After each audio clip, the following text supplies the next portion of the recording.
Welcome to Sacrilegious Discourse. For this is what the Sovereign Lord says. Why do you need prophets to tell people who you are and what you want? If you can justify everything that the God of the Bible has done, then you can justify any of your behavior. A lot of this mentality is trickling into what is now mainstream right-wing Christianity. I am capable of empathy greater than this God of the Bible. This is a Bible that they tell kids. This is the good Lord. This is the good book. He is fantasizing about murder, mass murder. Head over to sacrilegiousdiscourse.com right now to find out how to leave us a review or support us on Patreon.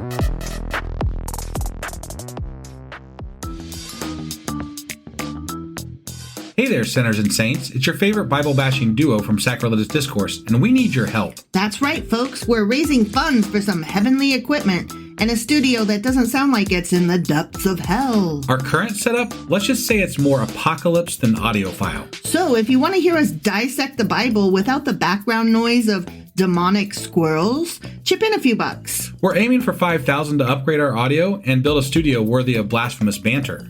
Donate today and help us spread the good word of atheism. You can find a link right on our homepage, sacrilegiousdiscourse.com. Every dollar counts. Even if it's from your collection plate.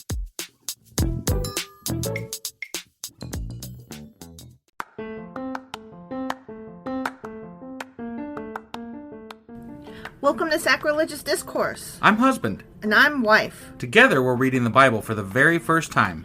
We grew up without religion and wanted to know what all the fuss was about. Well, what have we learned so far? That God is a dick, and apparently some people believe in talking donkeys. We're not trying to pass ourselves off as experts. Nope, we're just reading the Bible for the first time and giving our first take reaction. If you'd like to join us in this venture, you might consider starting at episode 1. Otherwise, jump in wherever you like. All right, let's go read the Bible. Yeah, let's get to it. Husband! Wife! Do you remember what happened yesterday and how the hell we got here? Well, we read Jeremiah chapter 9 yesterday. We sure as fuck did. And I believe Jeremiah was telling everybody not to trust everybody because we're in Fox News land and, Fake only news. you can be the perfect God follower. Mm-hmm. Only you. But everybody else sucks and they deserve... Your neighbor died because they deserved it. Right. That's what... They were worshiping Yes. false idols. And they weren't walking the straight path. I don't care what they said. They were wrong. They were bad. Bad. Yeah. They were evil They because totally there's deserved that death. only 2 degrees. And if you don't continue to follow God, you will also die. Mm-hmm. But So, honestly, you're going to die anyway. yeah, that just happens to people. And don't forget to circumcise your heart. Yeah. That's another thing. Mm-hmm. So anyway, that was Jeremiah chapter 9. Sure as fuck was. Which means that today we're getting into... Jeremiah chapter 10. All right, let's do this. Okie dokie.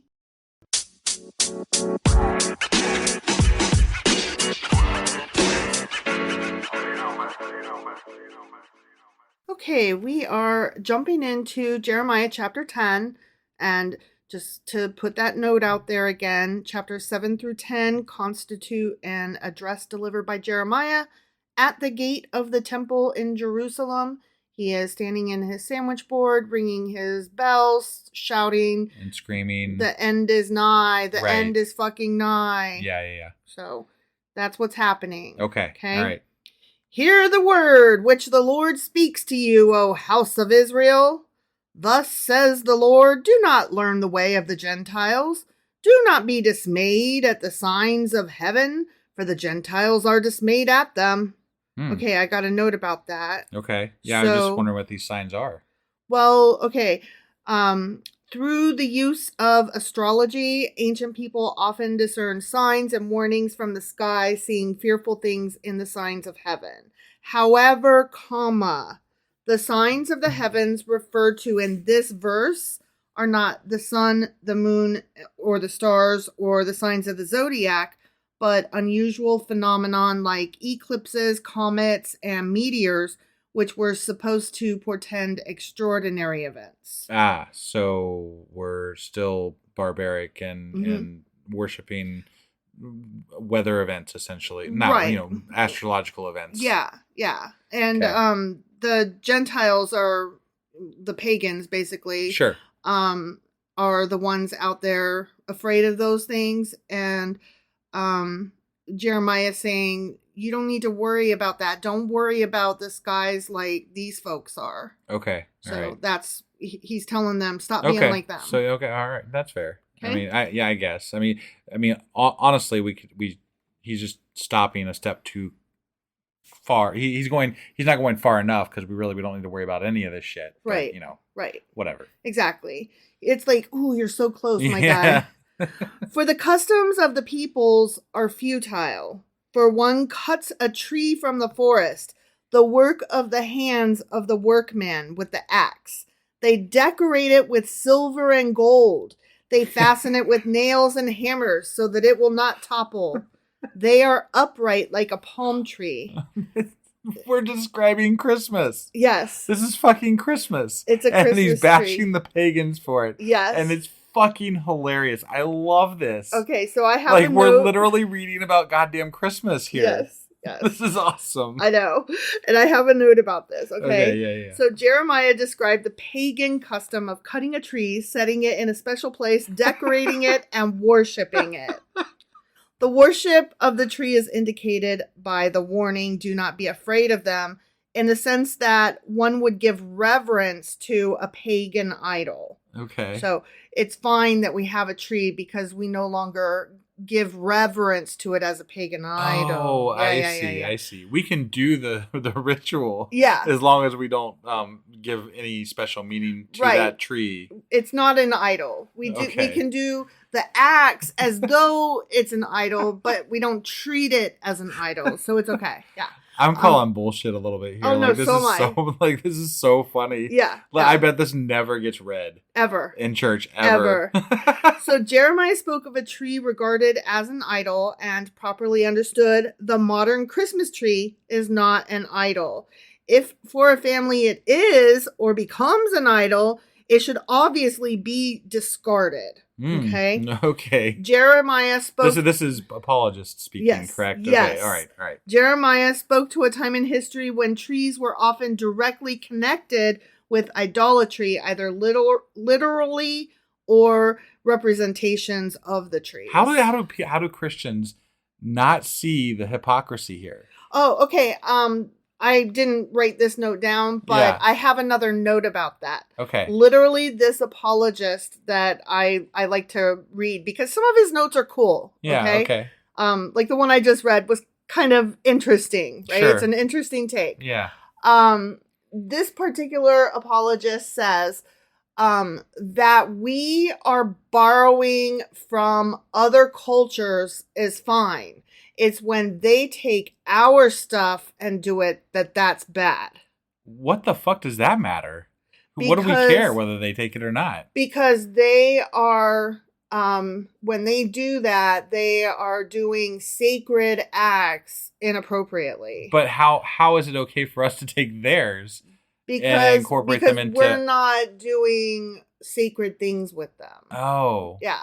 Okay. So it's fine that we stole the Christmas tree from them, but we don't do the dance with it, the sex under the tree and the child sacrifice. Yeah. And the fact that like people today do the Saturnalia celebrations and they make altars and they bring nature inside and stuff and celebrate like the winter solstice instead of Christmas because Christmas is fucking stupid, pagan and stupid. I mean, yeah. When people do that, they are giving reverence to these idols, and that is bad and wrong. Right. So I shouldn't say Christmas is stupid. People, even atheists, celebrate Christmas as a giving holiday, as a family gathering holiday. It's not stupid. What's stupid to me about it is the religion and the commercialism. Well, yeah, and the fact that Christians cannot admit that they stole a fucking pagan holiday. Yeah. You did. You fucking stole a pagan thing. Right. And it's very prominent in your goddamn religion now. And it is even in the Bible saying don't do that tree thing. No, and I'm literally laughing out loud about this is hilarious. I think so too. Yeah. I was very excited to read that. Yeah. So the trees are upright, like I'm back to the Bible now. Sure. The trees are upright like a palm tree, and they cannot speak. They must be carried because they cannot go by themselves. So he's saying these trees are not gods. Right. They're just idols. You're worshiping a fucking inanimate object. You know, I think like even a cross. the people worshiping them were aware that it's an inanimate. It's a symbol. Yeah. It's a goddamn symbol. Like a cross. It's a symbol. Yeah. Or like lighting a candle at mass in a Catholic church. It's a symbol. Right. And to say otherwise is very disingenuous. You know, like you're attributing ideas to these people that you don't understand because you're not worshiping that way. You're not worshiping these. You don't understand their practices. You're assuming things about them. But what's really funny is that a Catholic will like do their rosary beads. Yeah. Like how fucking pagan is that? You know? Right. So fucking pagan. Yeah. But they're like, don't have all these things that are symbolic because that's trash. Don't do it. And yet. Except for ours. Right, yeah. Ours are okay. We're okay. Yeah. And I'm like, none of them are. Let's toss them all out, you know? Right. Honestly. Yeah. Or say I recognize that I stole this, my religion stole this from pagan actors early on. Yeah. And what I'm doing has no more meaning than what they did when they were doing it, but it makes me feel better and I feel closer to whatever my belief is, blah, blah, blah, and I find comfort in it. Right. I think I would feel a lot better if I was talking to a religious person who could see the flaws inherent in their religion and admit them and still say, but hey, I do still believe, not for the Bible's sake, but for my own sake and for reasons of my own. You know, like that's something a little bit more spiritual, and I don't agree with it, but it makes me feel like they at least are, they understand that, yes, this was written by men. Mm-hmm. It is not, it doesn't hold weight because it's got some really dumb shit in it. Mm-hmm. And I'm going to believe regardless in my own way. Yeah. I can be okay with that, as, you know, like if they were just honest about it. Yeah. I think that's even the people teaching the Bible are not honest about it because there's so much in here that most of their followers don't even know because it would shock them. Yeah. Like, I mean, I'm just saying, like, this right here. Like, literally, you should not have the Christmas tree. And I didn't know that it was specifically spelled out in the Bible. Right? Like, silver and gold. I mean, like, holy fuck. Don't decorate a goddamn tree. Don't do it. It's a goddamn Christmas carol. Right? You know? Yeah. Do not be afraid of them, for they cannot do evil, nor can they do any good. So he's like, they're nothing. Right. You know, because they're inanimate objects. Sure. Inasmuch as there is none like you, O Lord, you are great, and your name is great in might. Who would not fear you, O King of the nations? Me. Me also. Yeah. Not afraid. Not afraid. For this is your rightful due. For among all the wise men of the nations, and in all their kingdoms, there is none like you. But they are altogether dull-hearted and foolish. I'm going to call people dull-hearted. You're so dull-hearted and foolish. Right, yeah. Instead of calling them a fucking moron or a dum-dum. Sure. I'm going to say, you're so dull-hearted and foolish. Right. Yeah. A wooden idol is a worthless doctrine. Silver is beaten into plates. It is brought from Tarshish, and gold from Euphaz, the work of the craftsman and of the hands of the metalsmith. Blue and purple are their clothing. They are all the work of skillful men. Are they? Are your inanimate objects nothing but inanimate objects created by men? Interesting. Tell me more. Right. You could say that, but they also, like the Israelites, built the ark, right? Mm-hmm. And the ark was supposedly the throne of God. Yeah. And so, like, that is not to the Israelites, that is not an inanimate object, right? That is a literal godly piece of work that God sat on. Mm-hmm. And it's still in. Right. At some level, right? Yeah. Like, we've kind of moved on from the ark a little bit because it's gone. Right. But if it wasn't, just imagine. Right. Yeah. they do totally 100% worship idols. I mean, God literally dictated how to build the fucking thing. Yeah. You know, like, it was crazy. Yeah. So it's really rich listening to you guys talk about how you don't think that worshiping idols is good when you literally do that yourselves. Yeah. And you have a whole rule book about it.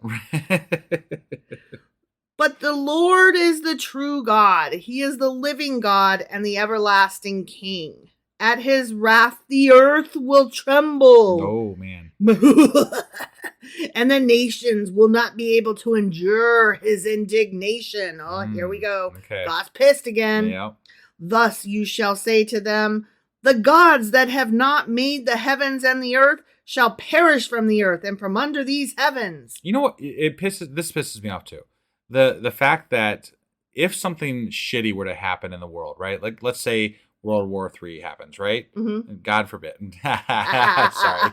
Manner of speech. Apologize. Right. But let's just say something like the Christians would be like, well, God's just showing God's pissed. Yeah. This is God's doing. Yeah. And they would just accept it. Like, to some extent, you know, like, obviously we're going to be pissed and we're going to try to fight back whoever's throwing the bombs or whatever. But it's that lay down mentality where they're like, they just accept it because it was like, God's a pissy fucking, you know, pissant. Yeah. And he wants to kill people. And so they're like, yeah, that's what's going on. That tracks. Obviously, you know, all the gay stuff that's going on. That's because this is why this is happening. Yeah. God's pissed. You Yeah. know, like, he doesn't like it. Yeah. That's obviously what's going on. Israel is supposed to belong to the Jews, and that's just the way it be. So fuck those Palestinians, you know? Get them gone.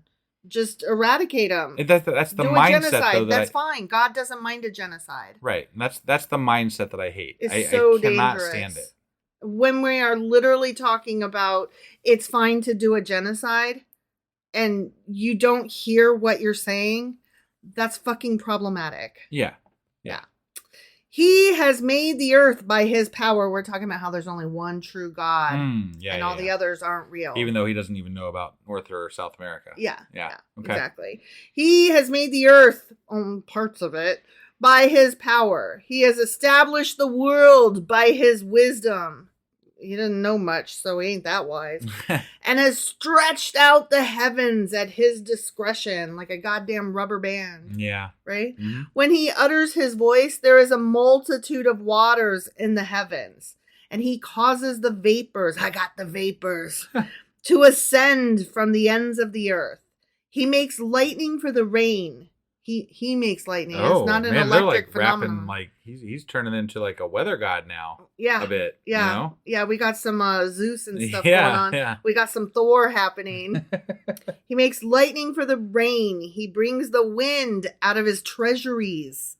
That's kind of poetic in a very like old-fashioned, very non-modern Egyptian god caveman kind of thing. Yeah. Everyone is dull-hearted. Oh, there it is again. We like it again. Yep. Yeah. Without knowledge. Every metalsmith is put to shame by an image, for his molded image is falsehood, and there is no breath in them. Fake shit, you know? Mm-hmm. They are futile, a work of errors. In the time of their punishment, they shall perish. Oh, fuck man. Those artists, we gonna kill them. The portion of Jacob is not like them, for he is the maker of all things, and Israel is the tribe of his inheritance. The Lord of hosts is his name. Okay, hold on. What is up with the Lord of hosts is this new way that they're referring to God? Yeah. The host is supposed to be like the angels. Got it. And he's like the king of them. Okay, so but it's just a time frame. This is like the new cool way to refer to God or something. Yeah. Okay. It's this came about like this was written during the Babylonian exile. Right. And thereabouts after. And so we're like heading into like late Judaism and almost Christianity. So we're bringing more angels in. Got it. Yeah. It's just funny to me how the name of God has evolved through the many books that we've read. Yeah. So. Yeah.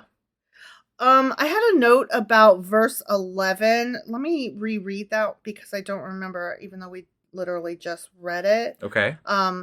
Thus you shall say to them, the gods that have not made the heavens and the earth shall perish from the earth and from under these heavens. Okay, this is really interesting. Verse 11 is the only verse in the book of Jeremiah not written in Hebrew, but in Aramaic or Chaldean, the language which was commonly spoken in Babylon in 6th century BC. Oh, okay. How about that? That's interesting, yeah. Right? Like, we just stuck this shit in Why there was right quick. Yeah, that's really weird. Somebody jotted down a sentence. Here, don't forget to include this note. Oh, okay. You know, like All a right. Post-it. Somebody put a, like, sticky note on one of the scrolls and was like, don't forget to include this. Right. And it just kind of got glued down. Okay, You know? yeah. That's my take on it. Right. Okay. All right. Where was I? Everyone's dull-hearted, and the Lord of Hosts is his name. Okay, here we go. So we're entering a new little section here, okay? Sure. Just a short little ditty. Okay. Gather up your wares from the land, O inhabitant of the fortress, for thus says the Lord, behold, I will throw out at this time the inhabitants of the land, and will distress them that they may find it so. Woe is me for my hurt. My wound is severe. Wait, God's wound? Because he's... No, this is... Jeremiah. Jeremiah's crying again. Okay. He's a weepy weeper. Got it. Yeah. But I say, truly, this is an infirmity, and I must bear it. My tent is plundered, and all my cords... Oh, now we're God again. Oh, okay. My tent is plundered, and all my cords are broken. My children have gone from me, and they are no more. There is no one to pitch my tent anymore. Or set up my curtains. Yeah. Is that what the kids are calling it now? For the shepherds have become dull-hearted. Okay. Man, they really like dull-hearted here. I don't like it anymore. No, we're done with that. 3 times in one chapter. It's off, man. Yeah, no, that's bad writing. Right. And have not sought the Lord. The shepherds have become dull-hearted and have not sought the Lord. Therefore, they shall not prosper, those fuckers, and all their flocks shall be scattered, smothered, covered. Okay? Yeah.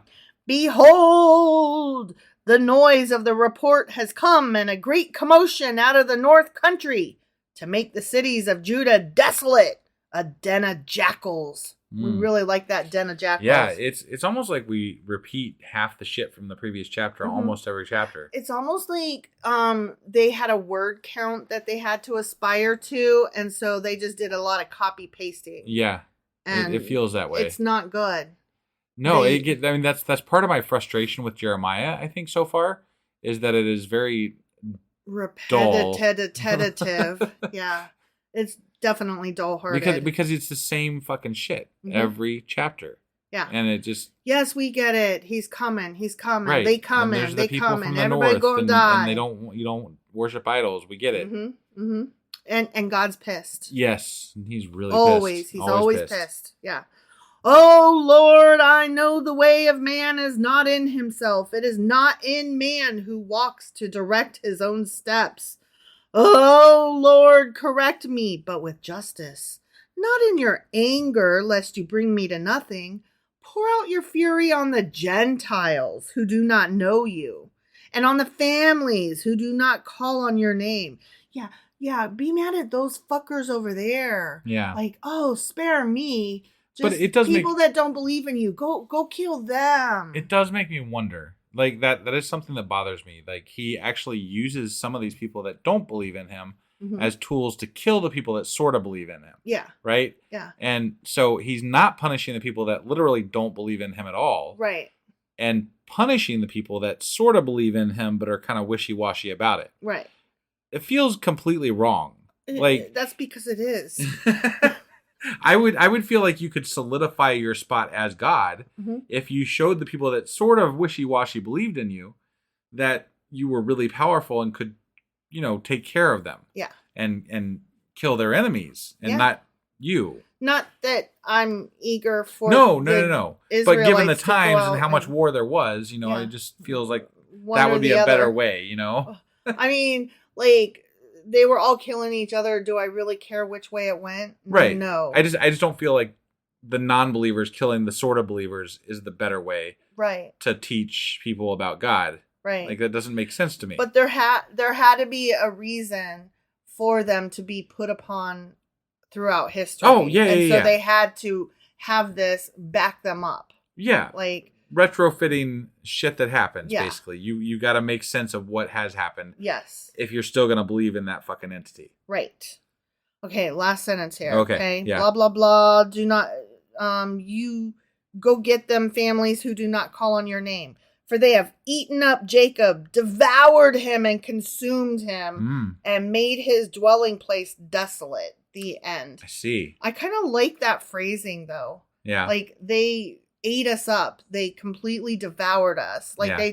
they took everything that was good from us. They killed us. They ravaged our land, raped our women, took everything. They are killing us. Yeah. They're eating us up. They're devouring us. That's really cool. Yeah. I mean, imagery, not not the actual happenstance. act of that happening. Right. Yeah.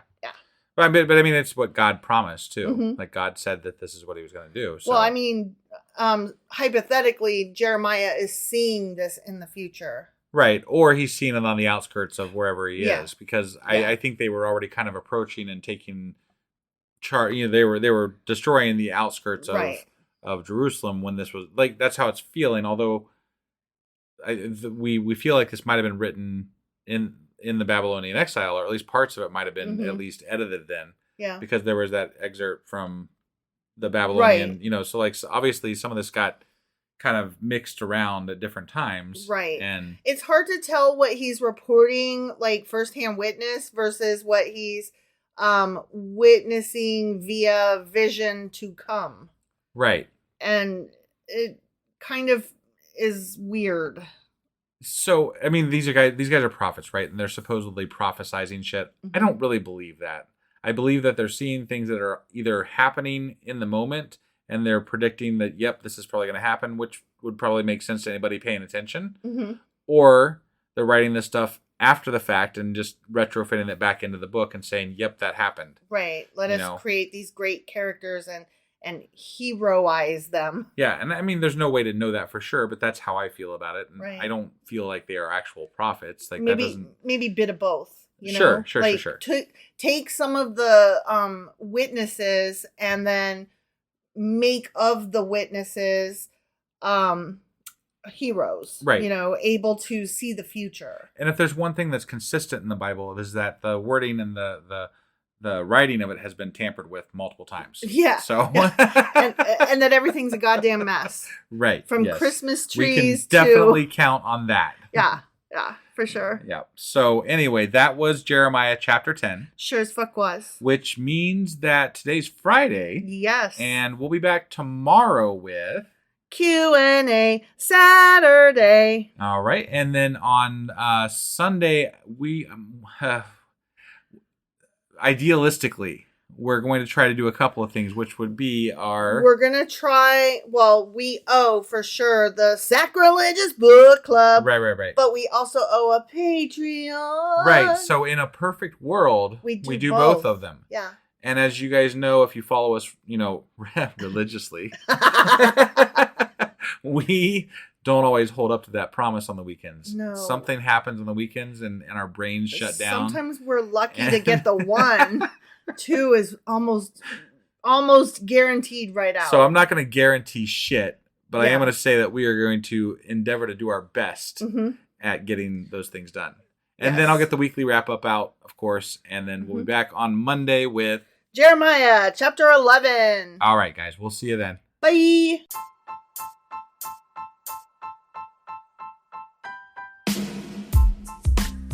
Hey, wife, I guess that's the end? But husband, that's just sad. It doesn't have to be. We are on lots of social media platforms like Twitter. Our handle there is sacrilegious_D. For D's nuts. Oh my God. Stop doing that. Anyway, we're also on Facebook, Instagram, and Pinterest. There's a link to all of our social media sites at our website. Ooh, we have a website? Yeah, it's sacrilegiousdiscourse.com, where you can also find a link to our merch shop. We have a merch shop? Yep, we have podcast-themed clothing, mugs, notebooks, and more, as well as an atheist and science-themed products. Wow, our fans should really go check that out right now. Definitely. They can get in touch with us by sending an email to sacrilegiousdiscourse@gmail.com. But before they do that, we could really use some help. Oh yeah? With what? Well, it's not free running the podcast, and we need some financial support in order to get better equipment, which will free up time so we can concentrate on our podcast and our fans. Okay, so what should they do? Head over to patreon.com/sacrilegious discourse and sign up as a contributor on our podcast. Supporters there receive additional bi-weekly episodes that we record just for our Patreon members for as little as $2 a month. Also, we'd really appreciate it if you would like and subscribe on whatever platform you're using. And Apple Podcast reviews help us out tremendously. Like and subscribe. Leave an Apple review. Join us on Twitter. Support us on Patreon. That's a lot of instructions. Don't forget to say thanks. Thanks. Okay, bye.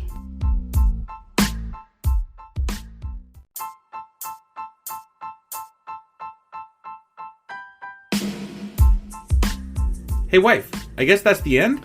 But husband, that's just sad. It doesn't have to be. We are on lots of social media platforms like Twitter. Our handle there is sacrilegious_D. For D's nuts. Oh my god. Stop doing that. Anyway, we're also on Facebook, Instagram, and Pinterest. There's a link to all of our social media sites at our website. Ooh, we have a website? Yeah, it's sacrilegiousdiscourse.com, where you can also find a link to our merch shop. We have a merch shop? Yep, we have podcast-themed clothing, mugs, notebooks, and more, as well as an atheist and science-themed products. Wow, our fans should really go check that out right now. Definitely. They can get in touch with us by sending an email to sacrilegiousdiscourse@gmail.com. But before they do that, we could really use some help. Oh yeah? With what? Well, it's not free running the podcast, and we need some financial support in order to get better equipment, which will free up time so we can concentrate on our podcast and our fans. Okay, so what should they do? Head over to patreon.com/sacrilegious discourse and sign up as a contributor on our podcast. Supporters there receive additional bi-weekly episodes that we record just for our Patreon members for as little as $2 a month. Also, we'd really appreciate it if you would like and subscribe on whatever platform you're using. And Apple Podcast reviews help us out tremendously. Like and subscribe. Leave an Apple review. Join us on Twitter. Support us on Patreon. That's a lot of instructions. Don't forget to say thanks. Thanks. Okay, bye.